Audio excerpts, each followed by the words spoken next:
Hello and welcome to another episode of Citizen Kino, show all about our favorite movies. I'm Max Erisey, joined by my brother Sam, and today we are talking the instant classic, the 2014 film Whiplash, directed by Damien Chazelle. Not his first official movie, no, but definitely his first major film. First widely distributed movie. Yes, exactly. So, this film follows a very competitive music school. Yes. And a prospective drummer, hoping to become one of the greats. Right. I absolutely love this movie. I think the themes are endlessly discussable. So Sam, just start us off, man. Yeah, man, I really love this movie. I'm really excited to talk about it. I've seen it twice now, I think. And for me personally, the first time I watched this movie, I was in jazz band as a drummer. So the movie kind of already speaks to me a little bit in that way, and kind of the drive of always trying to be better. Obviously not to the degree we see in the movie, but I think this movie really does say a lot about so many things, about passion, about drive, all these things. And I think the two characters in it, I feel like they're really the only two major characters, Andrew and his music teacher, Fletcher. And I think they both do an amazing job. Yeah, the acting is spot on. Yeah, for sure. The characters are so well written. Fletcher he's such an amazing, he's not amazing. Let's get that straight. He's such a well-written character and such a well-written villain, because I feel like it's clear he's not the best person. And it's clear what he wants to get out of his students and the means with which he's, going to do that. But I feel like throughout the movie, there's always a shade of ambiguity in who exactly is the real Fletcher. There are a few times throughout the movie where Andrew he sees Fletcher in a normal, in maybe an outside environment, and he comes across as a normal good guy. There's the one scene in the bar before class, the bar scene, and then before that in the hallway when he sees Fletcher talking with one of the parents or something like that. Right. But I think they keep switching it up on you, because you think, you see him in the bar and he's totally normal, but every time he seems nice and he seems understanding, he switches it up and kind of uses that against, his student to kind of catch him off guard and to push him. Yeah, so maybe it's just manipulation tactics. He comes across as a nice guy. I really think it is, yeah. When it serves his purposes. But yeah, so basically this movie is just Neiman trying to rise through the ranks at Schaefer Conservatory, and kind of comes into some conflicts with Fletcher and fellow students throughout the movie. Right. I think my personal favorite thing about this movie is just the themes of perfection and kind of the cost of great art. Because, Neiman, obviously, he wants to be the best. He wants to be amazing. He wants to be the best. Right. But that comes at the cost of everything else in his life. Absolutely. Everything else. The girl that he goes on a few dates with. Right. Just his family. His family. I think you could argue. Yeah, so it's just... Cause it just really puts that question into perspective, because obviously so many people want to make great art, and they want to be the best at their respective thing. But this movie just puts into perspective the sacrifice that something like that takes. Absolutely, and I think it's something that Chazelle has really honed in on over the years with his follow-up movies La La Land and Babylon, kind of taking a similar turn with this stardom and trying to perfect your craft and be a star, and you kind of see the reality of that situation, where I think all his movies kind of follow they seem happy on the surface, but then it kind of flips and it's but this is what these people are suffering as a result of trying to achieve their goals. Yeah, and I think a lot of it is based around Chazelle's personal experiences, as you kind of talking about. I think he was a drummer at a very competitive jazz school and made this movie based off of his experiences with that.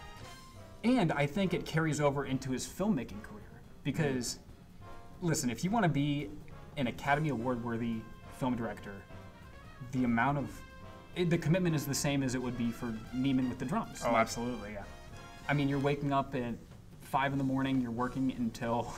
obviously I don't know, but you're working until really late at night. The hours are insane. And as the director, you're involved in every single aspect of the movie-making process. So, I bet you Chazelle making this movie probably took a lot away from his family, his family time, and the amount of time he could spend with friends and do what I'm saying. It's just, it's two sides of the coin, man. Definitely. And I do think he really has, I think Chazelle is really unique in kind of applying that background and music to his movies. Not just in this movie, but all his movies, but I think they really make him stand out. And I think even Miles Teller, I know, did a lot of the drum parts in this movie. I think he's a drummer himself. And I know they cast a lot of real musicians in this movie, even as just like the background characters of the band or whatever. And I think it pays off. I think this movie is about music, and it's so musical, but it really shows a different side of it. Yeah, exactly. And can we talk about the musical sequences themselves? Because I think they are so phenomenally crafted. Like, it's almost, it's like, this might be a weird comparison, but they're almost like incorporating, or Chazelle's incorporating like Hitchcockian suspense into music, which isn't the type of thing that you would normally associate with those type of films and those type of scenes. But the way like the dynamic between Neiman and Fletcher plays out throughout the music scenes themselves. There's this tension. There's this tension that just, it accentuates the music accentuates the tension, and it just makes it so like entertaining to watch, endlessly discussable, endlessly rewatchable. It's just phenomenal. Yeah, there's so many scenes that I go back to see this movie. I mean, I've seen it twice all the way through, but I think just in watching scenes on like YouTube alone, I've probably seen it more times than I could even count. How iconic is that scene of Fletcher throwing the chair? The chair. Yes. And then, like, I think I saw that. Are you that rushing clip. or dragging? Yeah, I think I saw that clip, and that's kind of what like got me to watch the movie. Is because I was like, this movie seems like nuts. Where it's like this like jazz band with this psychotic, director. I mean, just a masterful performance. And I hate being that guy. Like, what like flawlessly acted. Because honestly, like, I'm not an acting scholar. I can't distinguish all the subtle nuances that make the great actors the greatest, but you can just tell. I mean, J.K. Simmons is almost like a part that he was just born to play. Yeah, I think he does a great job. And I really like the kind of, like the dark, how this movie feels so dark the whole time. The first scene, we see Andrew sitting in the dark alone with the light on him as he's practicing, and I just feel like it's so rare that you ever see like daylight in this movie, and I think it does a good job of illustrating how dedicated Andrew is, because he's just always, I mean, this jazz room, it's pretty dark. Everybody's always just sitting there. I know they were practicing to like 2 a.m, I think, in one of the scenes, and it's just, there's such little care shown to the outside world in this movie, where it's just about, drumming and about music and about his drive, and I think it does a good job of, showing his character and what he's striving for. That's such an amazing point, Sam. And that's something I hadn't even really considered until you brought it up. I mean, the vast majority of this movie takes place in small, closed rooms. It's very, very claustrophobic, very confined. And it really, like, you don't see that much sunlight because Neiman doesn't see that much sunlight. He really goes out. Yeah. And just a little bit, I know we already talked about the music sequences. One other thing I want to bring up is just, these are the type of sequences, especially the finale. Just that banger finale where it just goes amazing. It goes dummy, bro. It goes dummy.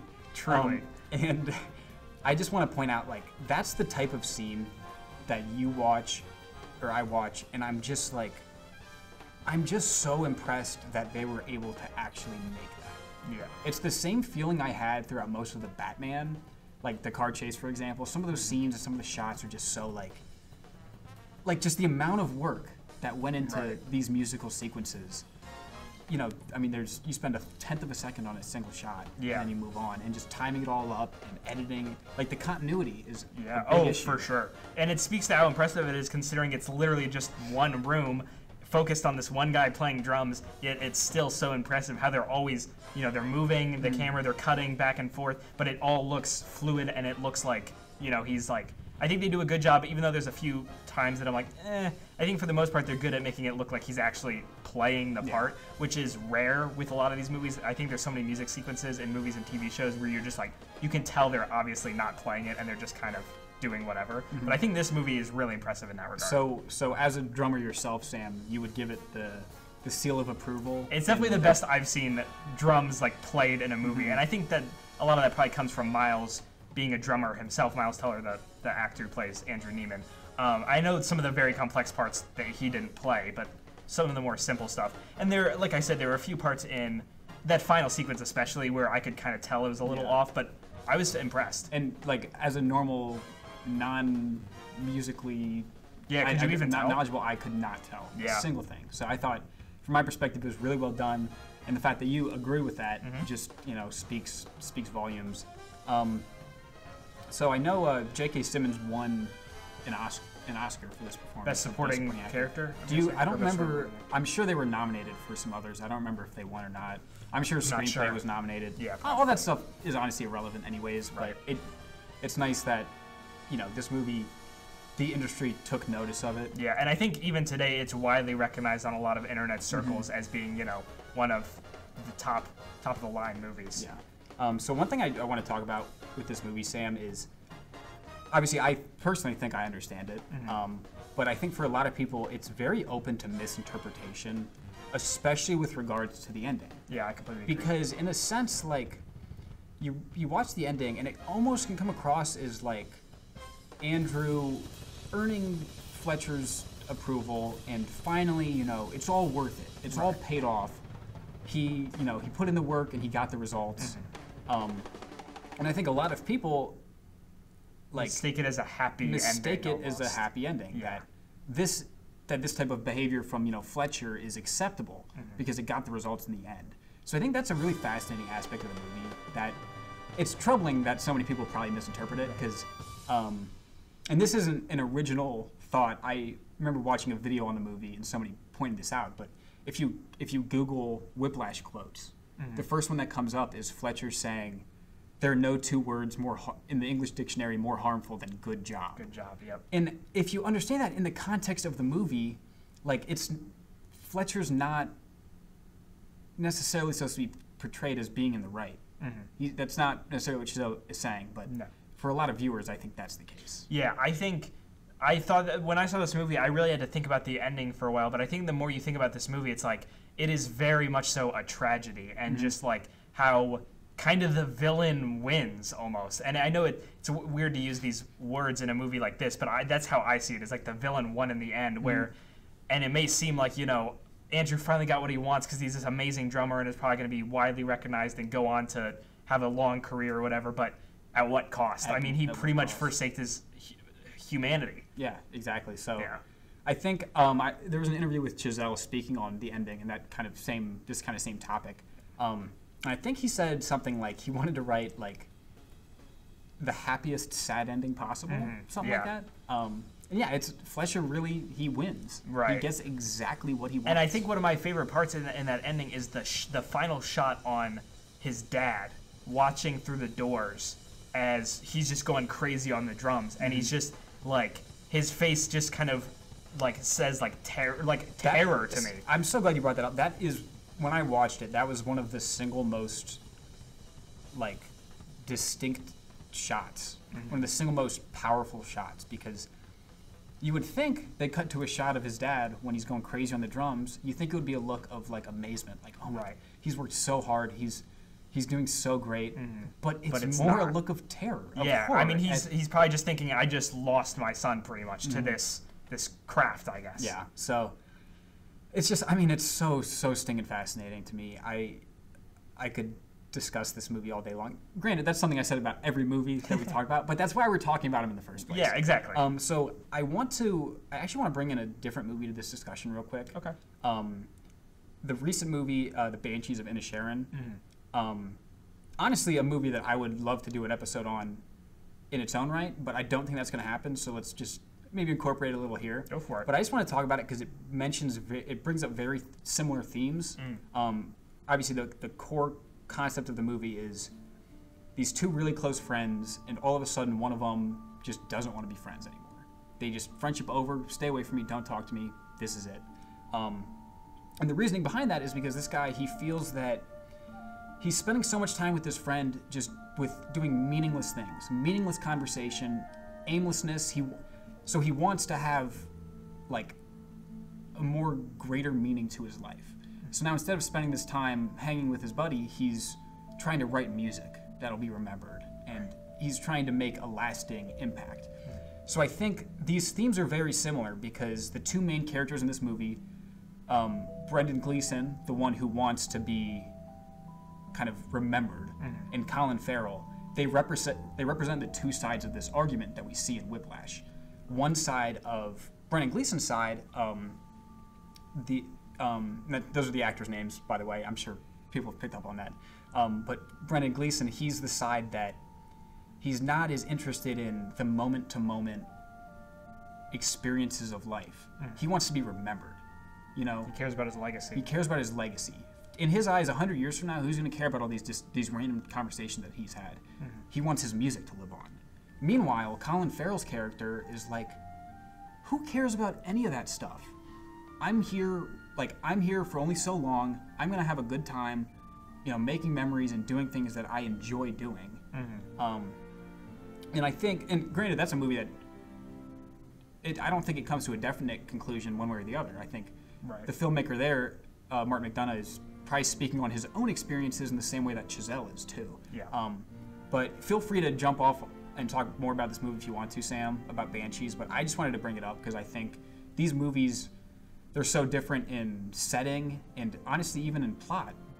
But thematically, they're intertwined. Yeah, no, I love what you had to say about that because I think it really speaks to Whiplash kind of going above and beyond its setting as, you know, this kind of jazz movie because it really what it has to say could apply to so many different things, and I think they do a good job of kind of extracting those messages out of this, you know, kind of fun concept of this jazz drummer who wants to be the best, and we kind of just see Andrew's like mental deterioration over the course of this movie where he just doesn't care about anything anymore. He cuts off everybody he talked to and loved because he just cares about being great. And as you said earlier, he can be great, but at what cost? At what cost, exactly. So I think I've hit about all the broad strokes that I want to with this Same. movie. I think we've had a great conversation. Any last notes to add? No, I don't think so. I mean, I think that it's just such a great movie, and I think Damien Chazelle is really a very interesting director, and I think he's a gem in this industry. The movies he's made since La La Land and Babylon, I both really liked, and I think he always brings something interesting to the table. And I think Whiplash in specific will be remembered for decades, centuries. Absolutely. I think it'll be the movie it'll be a movie that's taught in film schools. So Yeah, I could see that. and rightfully so. You know, it very much deserves that status. So Very you know, great I'm movie. really glad we talked about this today. And you know, that pretty much does it for this episode True of Kino. Citizen Kino. True Kino, man. True Kino. So as always, I'm Max Erisey. This is Sam. Thank you for watching, and with ZTV's Goofing Off, see you later. Take care, guys.